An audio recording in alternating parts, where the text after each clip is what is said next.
नमस्कार। आकाशवाणी से समाचार संध्या के साथ मैं लवलीन निगम।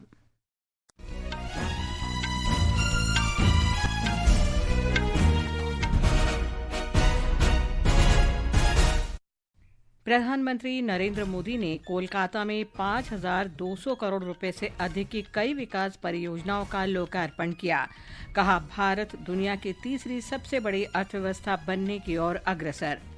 राष्ट्रपति द्रौपदी मुर्मू ने संसद द्वारा पारित 5 विधेयकों को मंजूरी दी। इनमें ऑनलाइन गेमिंग विनियमन विधेयक और आयकर अधिनियम शामिल हैं। सर्वोच्च न्यायालय ने निर्वाचन आयोग को बिहार में विशेष गहन पुनरीक्षण के दौरान मतदाता सूची में नाम शामिल कराने के लिए आधार कार्ड या 11 स्वीकार्य दस्तावेजों में से किसी एक को स्वीकार करने का निर्देश दिया। रक्षा मंत्री राजनाथ सिंह ने कहा, भारत नवाचार और प्रौद्योगिकी विकास को बढ़ावा देकर एक मजबूत रक्षा इकोसिस्टम का निर्माण कर रहा है। सरकार ने देश की सेमीकंडक्टर डिजाइन क्षमताओं को बढ़ावा देने की प्रोत्साहन योजना के अंतर्गत 23 चिप डिजाइन परियोजनाओं को मंजूरी दी। और कजाकिस्तान में एशियाई निशानेबाजी चैंपियनशिप में एलावेनिल वलारिवन ने महिलाओं की 10 मीटर एयर राइफल प्रतियोगिता में स्वर्ण पदक जीता।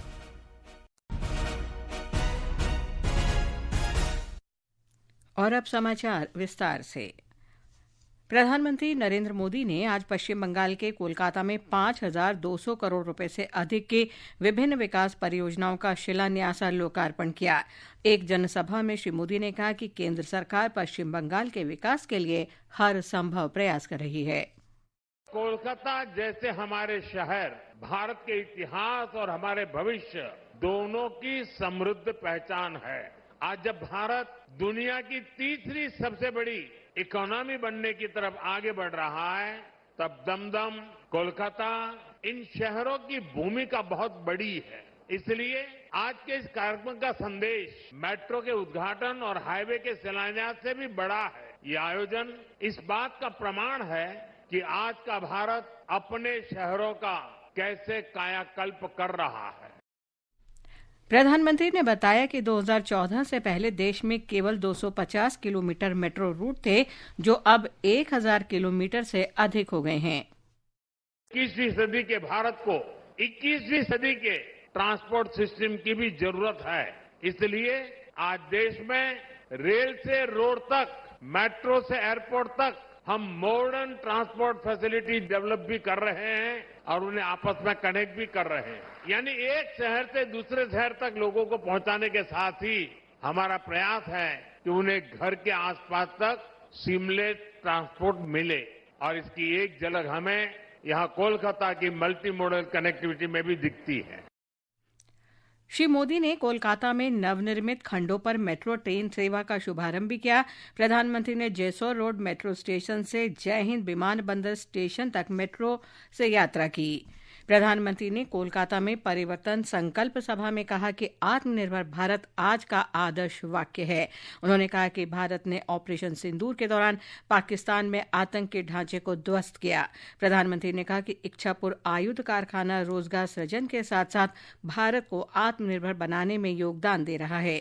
श्री मोदी ने पश्चिम बंगाल के तृणमूल कांग्रेस सरकार की आलोचना करते हुए आरोप लगाया कि अपराध और भ्रष्टाचार तृणमूल कांग्रेस की पहचान बन गए हैं। बंगाल को चाहिए सच्चा परिवर्तन, आशोल परिवर्तन, जो नारे में नहीं काम में दिखे, जो उद्योग लगाए, घर के बेटे बेटी को बंगाल में ही नौकरी दे, जो बेटियों को सुरक्षा दे, किसान को सुविधा दे, फसल का सही दाम दे, जहां अपराधी और भ्रष्टाचारी सरकार में नहीं जेल में होंगे। इससे पहले प्रधानमंत्री ने बिहार के गया में 12,000 करोड़ रुपए की कई विकास परियोजनाओं का लोकार्पण और शिलान्यास किया। श्री मोदी ने कहा कि बिहार का तेज विकास केंद्र सरकार की प्राथमिकता है।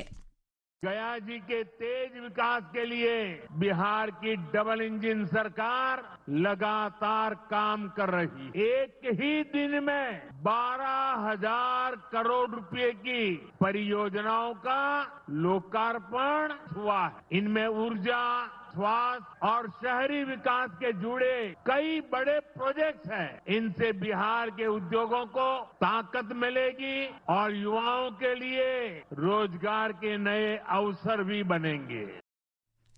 प्रधानमंत्री ने बिहार के गया जंक्शन से वैशाली और कोडरमा के बीच बौद्ध सर्किट ट्रेन के साथ साथ गया से दिल्ली के लिए अमृत भारत एक्सप्रेस ट्रेन का वर्चुअल माध्यम से उद्घाटन भी किया। एक रिपोर्ट। यह अमृत भारत ट्रेन किफायती हाई स्पीड रेल यात्रा प्रदान करेगी जो न केवल गया जी को राष्ट्रीय राजधानी से जोड़ेगी बल्कि आगामी दिवाली और छठ त्योहारों के दौरान भीड़ को भी कम करेगी। आकाशवाणी समाचार से विशेष बातचीत में दीनदयाल उपाध्याय मंडल के अतिरिक्त मंडल रेल प्रबंधक दिलीप कुमार ने बताया कि इस ट्रेन में दरवाजों पर सीढ़ियां, दिव्यांगजनों के लिए शौचालय और जर्क फ्री कंपलिंग जैसी बेहतर सुविधाएं उपलब्ध हैं। उन्होंने आगे कहा कि यह ट्रेन मुख्य रूप से उन लोगों के लिए है जो राजधानी और शताब्दी एक्सप्रेस ट्रेनों का खर्च नहीं उठा सकते।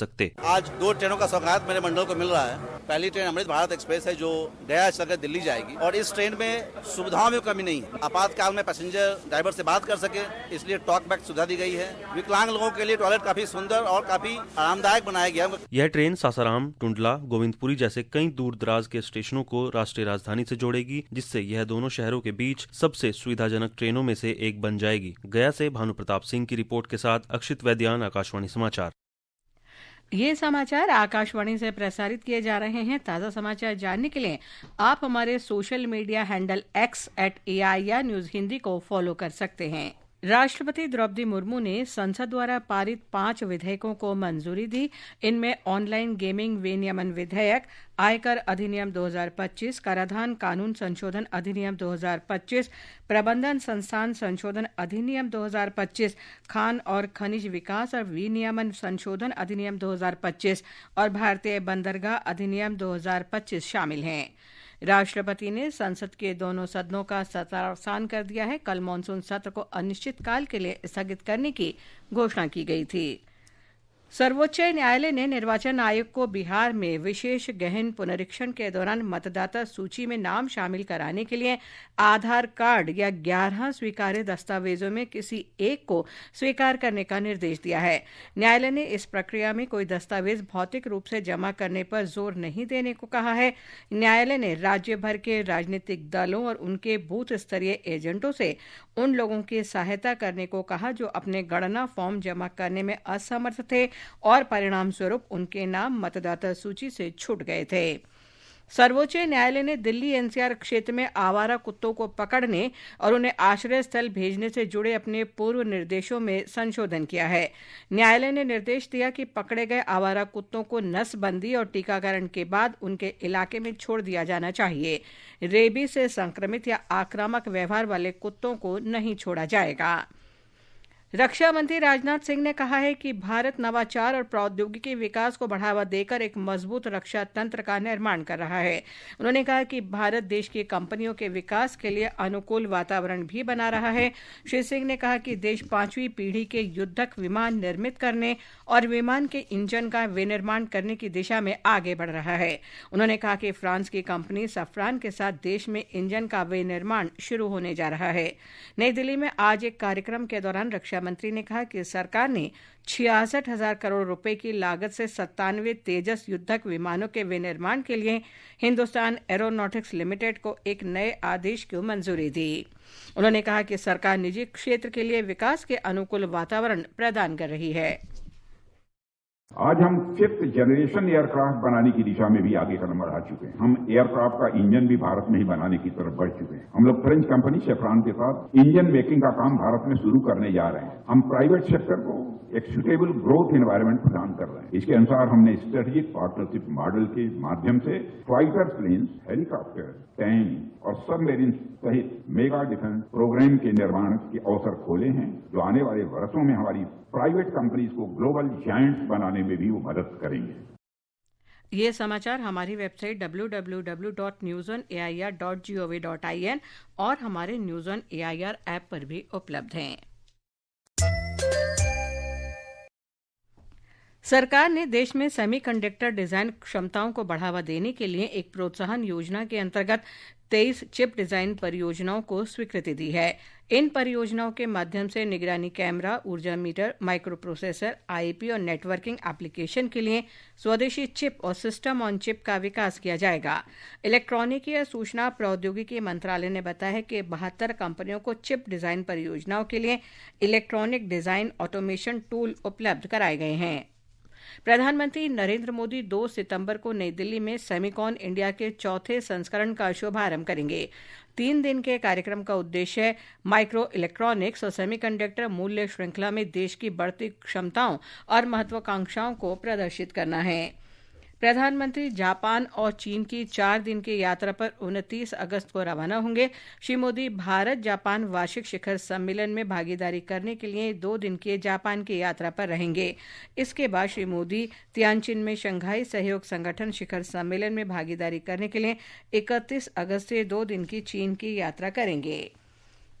उपराष्ट्रपति पद के चुनाव के लिए 46 उम्मीदवारों ने 68 नामांकन भरे हैं। इनमें से 19 उम्मीदवारों द्वारा भरे गए 28 नामांकन पत्र राष्ट्रपति और उपराष्ट्रपति चुनाव अधिनियम 1952 के तहत खारिज कर दिए गए। चुनाव अगले महीने की 9 तारीख को होगा। सरकार ने कहा है कि चालू खरीफ मौसम के दौरान सभी राज्यों में उर्वरकों की उपलब्धता संतोषजनक है। रसायन और उर्वरक मंत्रालय के अनुसार यूरिया की कुल उपलब्धता 183 लाख मीट्रिक टन है, जबकि अनुपातिक आवश्यकता 143 लाख मीट्रिक टन है, जो 155 लाख मीट्रिक टन की बिक्री हो चुकी है। मौसम विभाग ने राजस्थान के कुछ हिस्सों में कल अत्यधिक तेज वर्षा का रेड अलर्ट जारी किया है। बिहार, छत्तीसगढ़, गुजरात, हरियाणा, चंडीगढ़, दिल्ली, झारखंड, उत्तराखंड और पश्चिमी मध्य प्रदेश में अगले 2 दिन में तेज से बहुत तेज वर्षा का अनुमान है। राजस्थान में कई जिलों में मूसलाधार बारिश के कारण सामान्य जनजीवन अस्त व्यस्त हो गया है। एक रिपोर्ट। सवाई माधोपुर के कई इलाकों में अति भारी बारिश के चलते बाढ़ जैसे हालात बन गए हैं। बूंदी के पाटन में भी 21 सेंटीमीटर बारिश हुई। 12 जिले के किशनगंज, मांगरोल और अंता में मूसलाधार बारिश से जनजीवन बुरी तरह प्रभावित हुआ है। कोटा में 10 इंच से ज्यादा बारिश होने से निचले इलाके जलमग्न है। इसके अलावा बांसवाड़ा, चित्तौड़गढ़, प्रतापगढ़, डूंगरपुर, उदयपुर, पाली, जालोर, सवाई माधोपुर सहित कई जिलों में 8 से 10 सेंटीमीटर बारिश दर्ज की गई। जितेंद्र द्विवेदी, आकाशवाणी समाचार, जयपुर। भारतीय निशानेबाज एलावेनिल वलारिवान ने आज कजाकिस्तान में 16वीं एशियाई चैंपियनशिप की महिलाओं की 10 मीटर एयर राइफल निशानेबाजी स्पर्धा में स्वर्ण पदक जीत लिया है। तमिलनाडु की एलावेनिल का इस प्रतियोगिता में यह पहला व्यक्तिगत पदक है। इससे पहले उन्होंने टीम स्पर्धाओं में रजत और कांस्य पदक हासिल किए थे। जम्मू कश्मीर के श्रीनगर में खेलो इंडिया वाटर स्पोर्ट्स फेस्टिवल के आज दूसरे दिन मध्य प्रदेश ने 4 स्वर्ण पदक जीतकर क्लीन स्वीप किया। मेजबान जम्मू कश्मीर ने अपने कल के पदकों में 1 स्वर्ण पदक जोड़ा, जबकि ओडिशा ने 1 स्वर्ण पदक जीता। भारतीय सशस्त्र बल अरुणाचल प्रदेश सीमा के पास असम के लखीमपुर जिले में दुलुंग रिजर्व फॉरेस्ट में स्थित दोलुंगमुख फायरिंग रेंज में बड़े पैमाने पर अभ्यास शुरू करेंगे। 1 सितंबर से शुरू होकर 31 दिसंबर तक चलने वाले इस प्रशिक्षण अभियान में बम विस्फोट, रॉकेट प्रक्षेपण और हवाई शक्ति प्रदर्शन शामिल हैं। अंत में मुख्य समाचार एक बार फिर। प्रधानमंत्री नरेंद्र मोदी ने कोलकाता में 5,200 करोड़ रुपए से अधिक की कई विकास परियोजनाओं का लोकार्पण किया। कहा, भारत दुनिया की तीसरी सबसे बड़ी अर्थव्यवस्था बनने की ओर अग्रसर।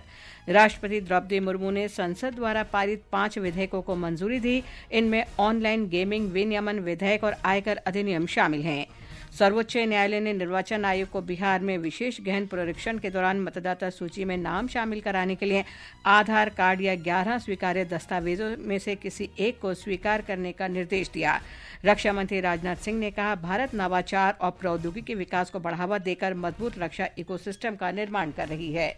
इसके साथ ही समाचार संध्या का ये अंक समाप्त हुआ। नमस्कार।